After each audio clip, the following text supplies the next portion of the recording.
नारायणं नमस्कृतं नरं चैव नरोत्तमं देवीं सरस्वतीं व्यासं ततो जय मुदीरये। तो स्वागत है सभी दर्शक साथियों का, सभी भक्तों का आपके अपने YouTube चैनल रामकृष्ण जी शिवम स्टूडियो में।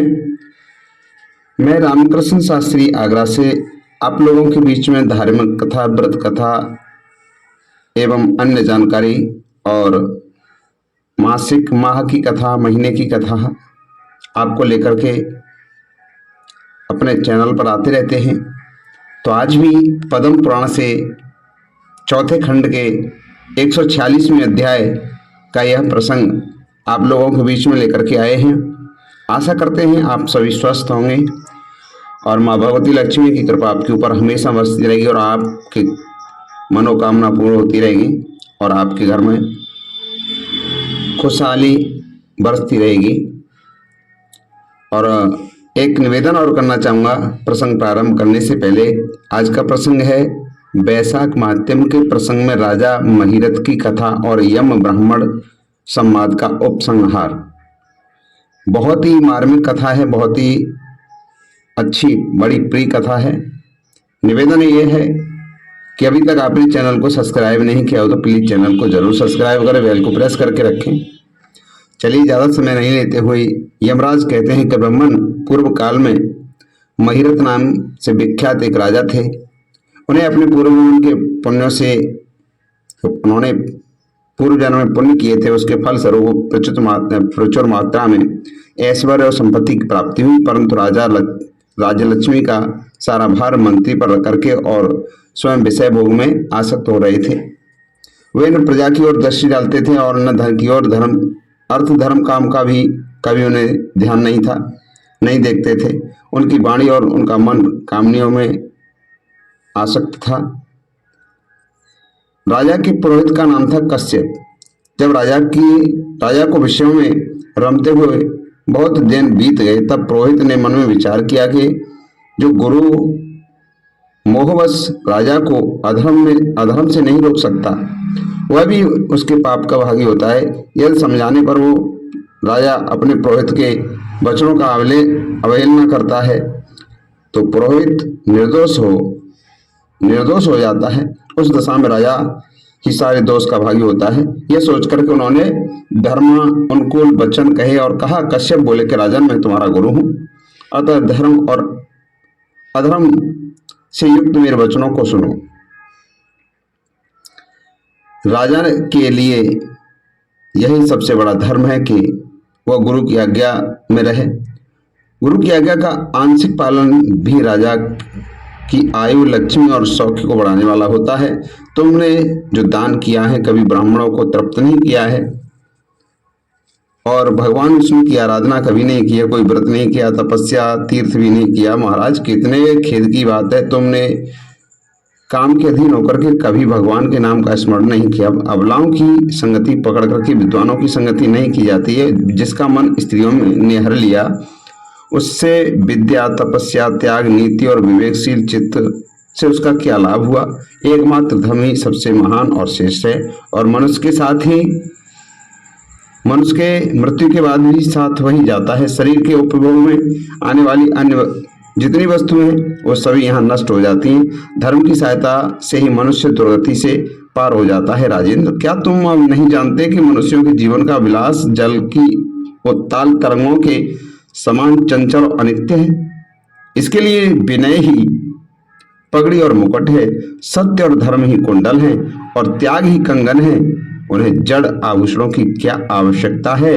मनुष्यों के निर्जीवन शरीर को ढेले और काट के समान पृथ्वी पर फेंक करके बंद बांधवों मुंह फेर कर चले जाते हैं। केवल धर्म ही उनके पीछे पीछे जाता है। सब कुछ जा रहा है, आयु प्रतिदिन क्षीण हो रही है तथा यह जीवन भी लुप्त होता जा रहा है। ऐसी अवस्था में तुम उठ करके भागते क्यों नहीं? स्त्री, पुत्र आदि, कुटुंब, शरीर और द्रव्य संग्रह ये सब पराये हैं, अनित्य हैं, किंतु पुण्य और पाप अपने हैं।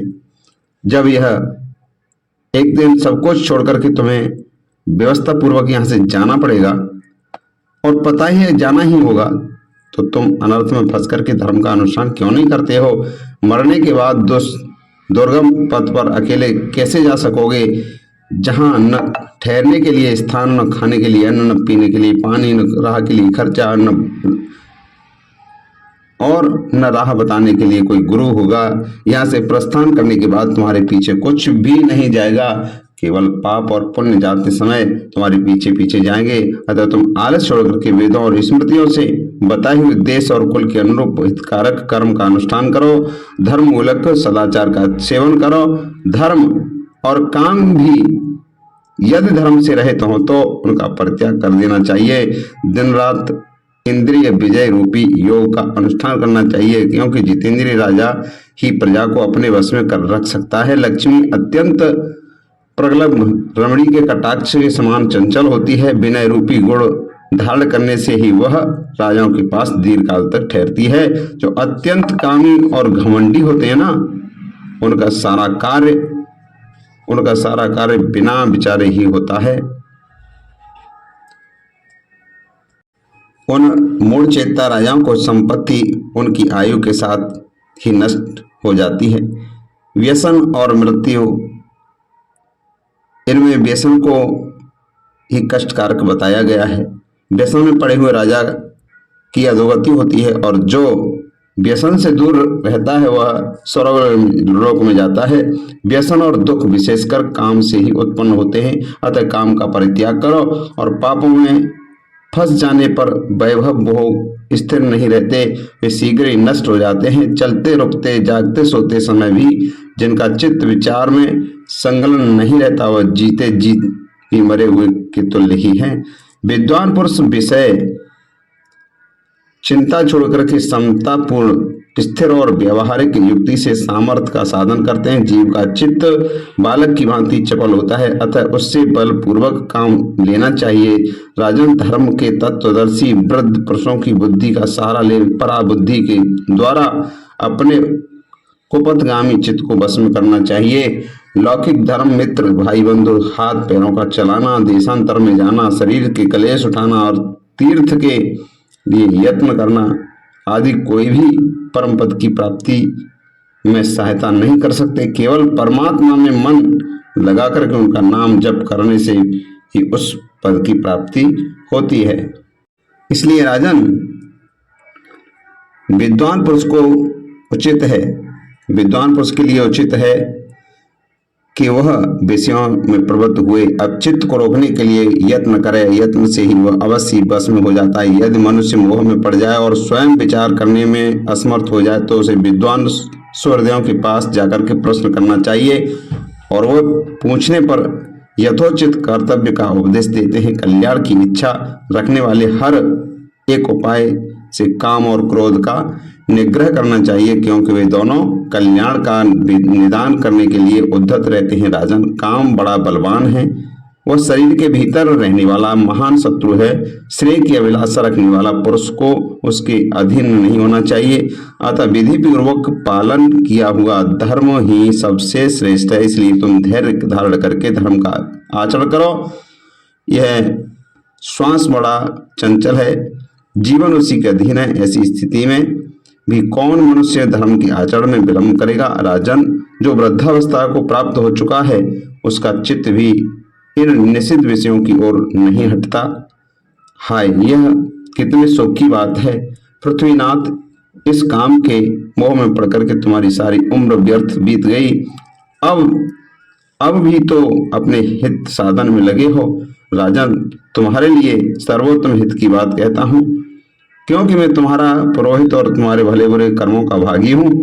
मुनीश्वरों ने ब्रह्महत्या, सुरापान, चोरी, गुरुपत्नगामी आदि महापातक बताए हैं। इसमें से मनुष्यों द्वारा मन, वाणी और शरीर से भी किए हुए जो पाप हैं उन्हें वैशाख मास नष्ट कर देता है। जैसे सूर्य अंधकार का नाश कर देता है, उसी प्रकार वैशाख मास पाप रूपी महान अंधकार को सर्वदा नष्ट कर डालता है। इसलिए मैं तुमसे विधि पूर्वक वैशाख व्रत पालन करने के लिए कह रहा हूँ। राजन, मनुष्य वैशाख मास की विधि के अनुष्ठान द्वारा होने वाले पुण्य के प्रभाव से जन्म भर के किए हुए पापों का परित्याग करके परम धाम को प्राप्त होता है। इसलिए महाराज, तुम भी इस वैशाख मास में प्रातः स्नान करके विधि पूर्वक भगवान मधुसूदन की पूजा करो। जिस प्रकार कूटने छाँटने की क्रिया से चावल की भूसी छूट जाती है, मांजने से तांबे की कालिक मिट जाती है, उसी प्रकार शुभ कर्म के अनुष्ठान करने से मनुष्य के अंतकरण का मल धुल जाता है। राजा ने कहा, सौम्य स्वभाव वाले गुरुदेव, आपने मुझे वह अमृत पिलाया जिसका आविर्भाव समुद्र से नहीं हुआ। आपका वचन संसार रूपी रोग का निवारक तथा दुर्वसनों से मुक्त कराने वाला द्रव्य भिन्न औषध है। आपने कृपा करके मुझे आज इस औषधि का पान कराया। विप्रवर सत्पुरुषों का समागम मनुष्यों को हर्ष प्रदान करने वाला होता है। उसके पाप को दूर भगाने वाले के लिए जरा मृत्यु का अपहरण करने वाली संजीवनी बूटी है। इस पृथ्वी पर जो जो मनोरथ दुर्लभ माने गए हैं वे सब यहाँ साधु पुरुषों के संग से प्राप्त हो जाते हैं। जो पाप का अपहरण करने वाले सत्संग की गंगा स्नान कर चुका है उसे दान, तीर्थ, सेवन, तपस्या तथा यज्ञ करने की क्या आवश्यकता है। प्रभु, आज के पहले मैंने अपने मन में जो जो भाव उठते थे वे सब केवल काम सुख के प्रति लोभ उत्पन्न करने वाले थे, परंतु आज आपके दर्शन से और वचन सुनने से उनके विपरीत भाव आ गए हैं। मूर्ख मनुष्य एक जन्म के सुख के लिए हजारों जन्मों का सुख नष्ट करता है और विद्वान पुरुष एक जन्म से हजारों जन्म बना लेते हैं। हाय, कितने खेद की बात है कि मुझ मूर्ख ने अपने मन को सदा काम जनित रस के आश्वासन सुख में फंसाए रखने के कारण कभी कुछ भी आत्म कल्याण का कार्य नहीं किया।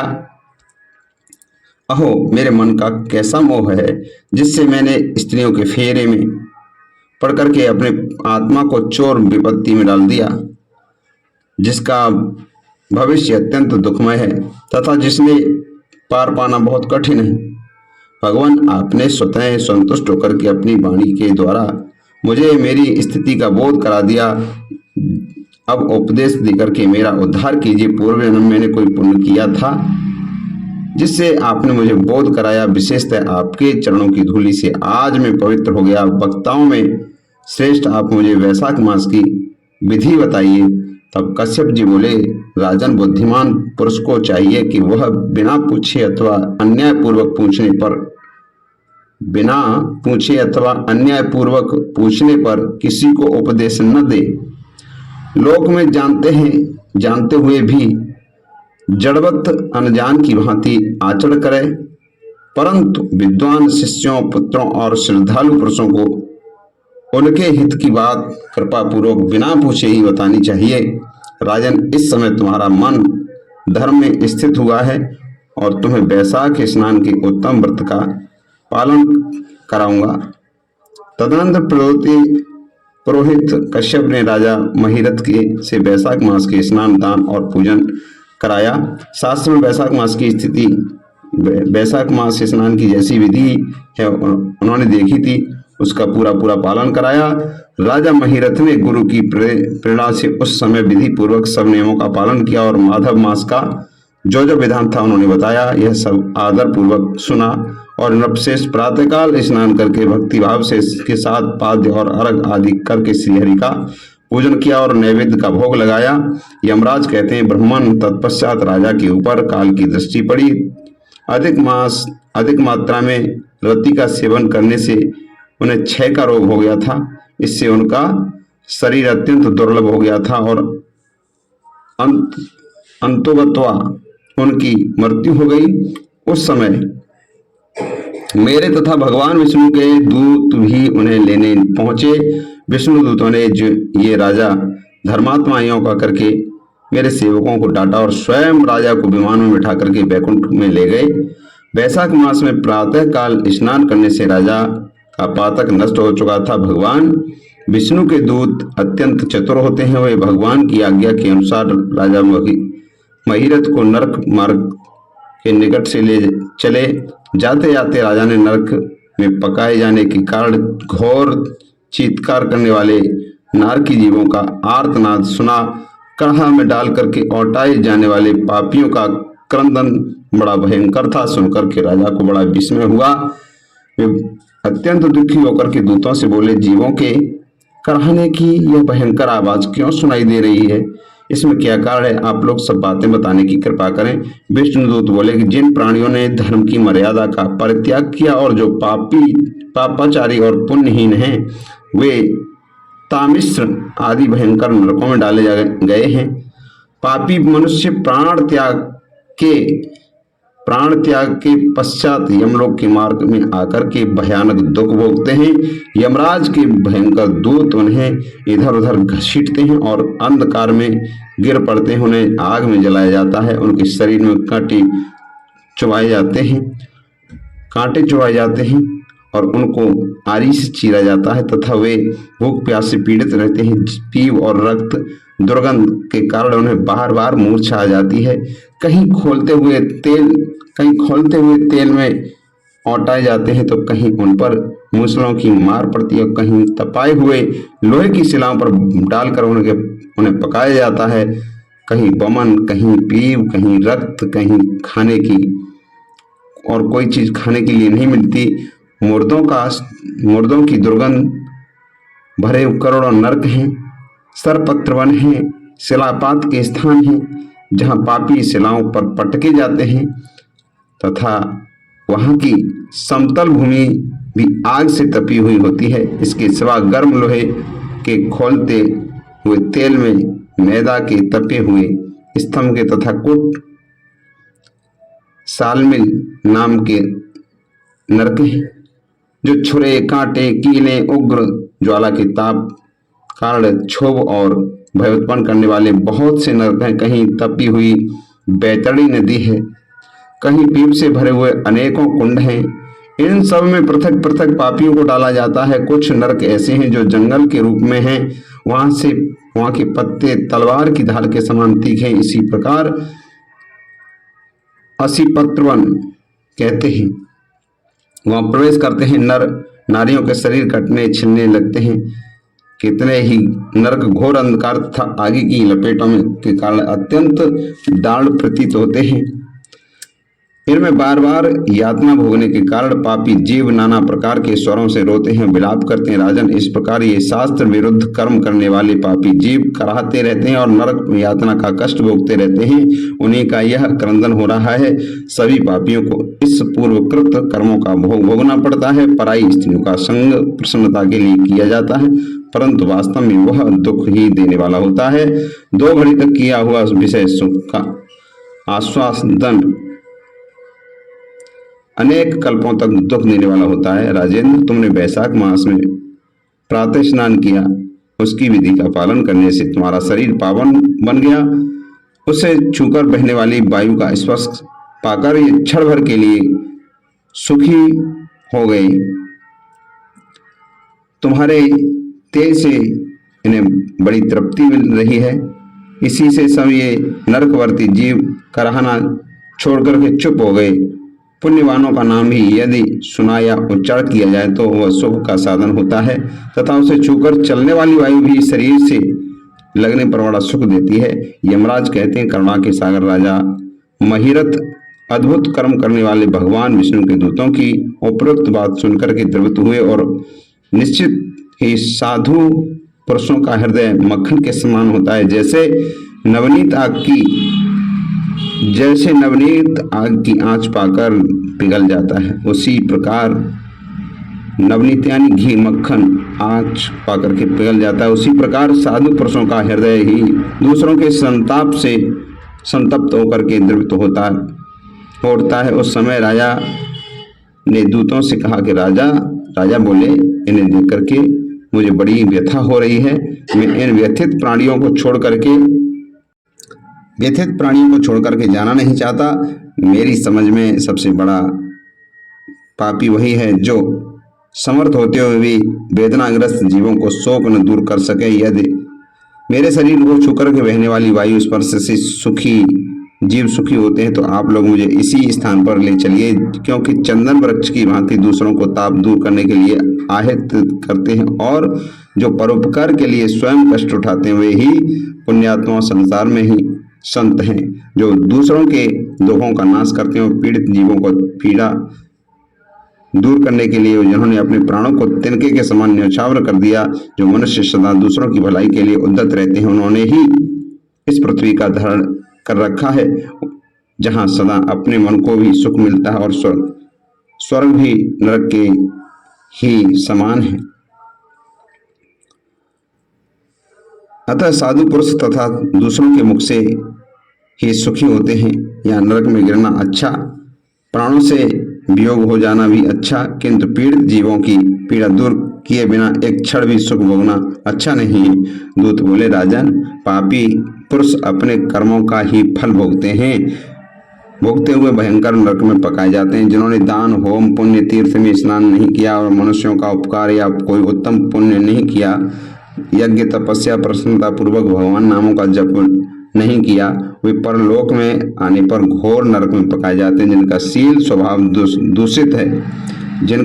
स्वभाव दूषित और दुराचारी व्यवहार से निंदित, दूसरों की बुराई करने वाले वो एवं पापी हैं, वे नरक में पड़ते हैं। जो पापी अपने मर्म वेदी वचनों से दूसरों का हृदय विदीर्ण कर डालते हैं तथा पराई स्त्रियों के साथ विहार करते हैं, वे नरकों में पकाए जाते हैं।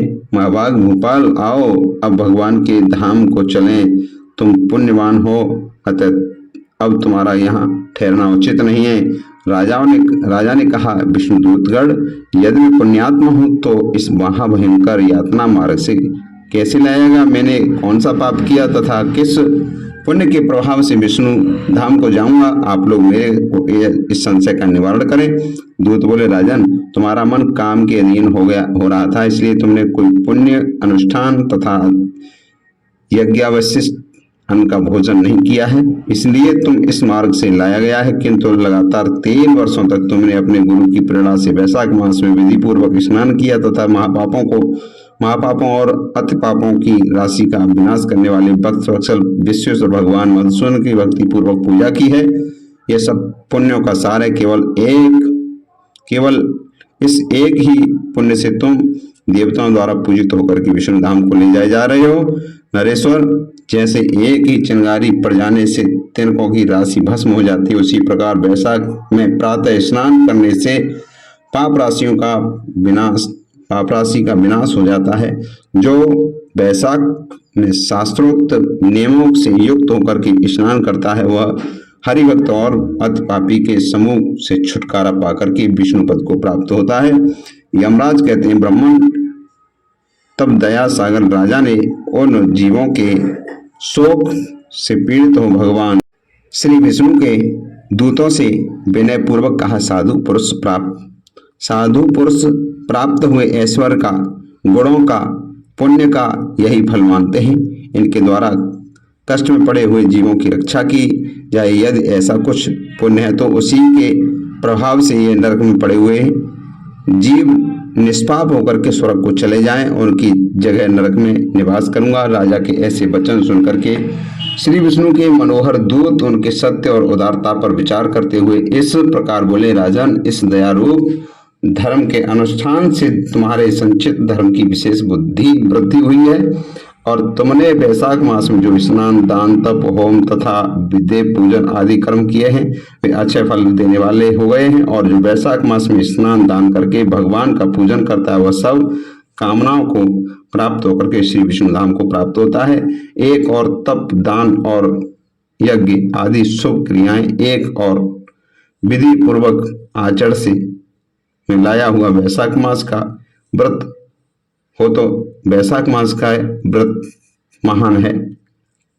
राजन, वैशाख मास में एक दिन का भी जो पुण्य है वह तुम्हारे लिए सब दानों से बढ़कर के, दया के समान धर्म, दया के समान तप और दया के समान दान और दया के समान कोई मित्र नहीं है। पुण्य का दान करने वाला मनुष्य सदा लाख गुना पुण्य प्राप्त होता है। विशेष तुम्हारी दया के कारण धर्म की अधिक वृद्धि हुई। जो मनुष्य दुखित प्राणियों का भी दुख से उद्धार करता है, वह संसार में पुण्यात्मा है। उसे भगवान नारायण के अंश में से उत्पन्न समझना चाहिए। और वीर, वैशाख मास की पूर्णता को तीर्थ में जाकर के जो तुमने यह पापों का नाश करने वाला स्नान, दान आदि पुण्य किया है, उससे विधि पूर्वक भगवान श्री हरि को साक्षी समझ करके 3 बार प्रतिज्ञा करके इन पापियों के लिए दान कर दो, जिससे ये नरक में निकल करके स्वर्ग को चले जाए। हमारा तो यह निश्चय है कि आप पीड़ित जंतुओं को शांति प्रदान करने में जो आनंद मिलता है उसे मनुष्य स्वर्ग और मोक्ष में भी नहीं मिल सकता। सौम्य तुम्हारी बुद्धि, दया एवं दान दृढ़ है। इसे देख करके हम लोगों को भी उत्साह होता है कि राजन तुम्हें अच्छा जान पड़े और बिना विलंब किए वह पुण्य प्रदान करो और नरक यातना के दुख को दग्ध करने वाला है। विष्णुदूतों के दो कहने पर दयालु राजा महीरथ ने भगवान गदाधर को साक्षी बना करके 3 बार प्रतिज्ञा पूर्वक संकल्प करके उन पापियों के लिए अपना पुण्य अर्पण किया। वैशाख मास के एक दिन के ही पुण्य का दान करने से वे सभी जीव यम यातना से दुख से मुक्त होकर के फिर अत्यंत हर्ष में भर करके वे शेष विमान पर आरूढ़ हो और राजा की प्रशंसा करते हुए प्रणाम करके स्वर्ग को चले गए। इस दान से राजा को विशेष पुण्य की प्राप्ति हुई और मुनियों और देवताओं का समुदाय उनकी स्तुति करने लगा। जगदीश्वर भगवान विष्णु के पार्षदों द्वारा अभिवंदित होकर के वे परम पद को प्राप्त हुए, जो बड़े बड़े योगियों के लिए भी दुर्लभ है। द्विज श्रेष्ठ इस वैशाख मास और पूर्णिमा का कुछ महात्म्य यहाँ थोड़े में बताया गया है। यह धन, यश, आयु, परम कल्याण प्रदान करने वाला है। इतना ही नहीं, इससे स्वर्ग और लक्ष्मी की प्राप्ति होती है और यह प्रशंसनीय महात्म्य अंतकरण की शुद्ध करने वाला और पापों को धो डालने वाला है। माधव मास का यह महात्म्य भगवान माधव को अत्यंत प्रिय है। राजा महीरथ का चरित्र और हम दोनों का मनोरथ संवाद सुनने, पढ़ने और विधि पूर्वक अनुमोदन करने से मनुष्य को भगवान भक्ति की प्राप्ति होती है, जिससे समस्त कलेशों का नाश हो जाता है।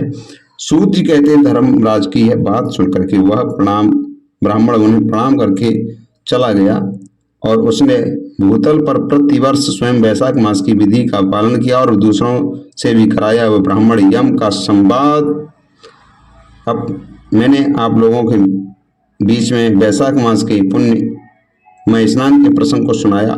जो एक चित्त होकर के वैशाख मास के माध्यम का स्मरण करता है वह सब पापों से मुक्त होकर के श्री विष्णु के परम पद को प्राप्त होता है। तो आज की कथा विराम यही लेती है। मिलते हैं कल की कथा के साथ। जय श्री राधे कृष्णा, जय श्री श्याम।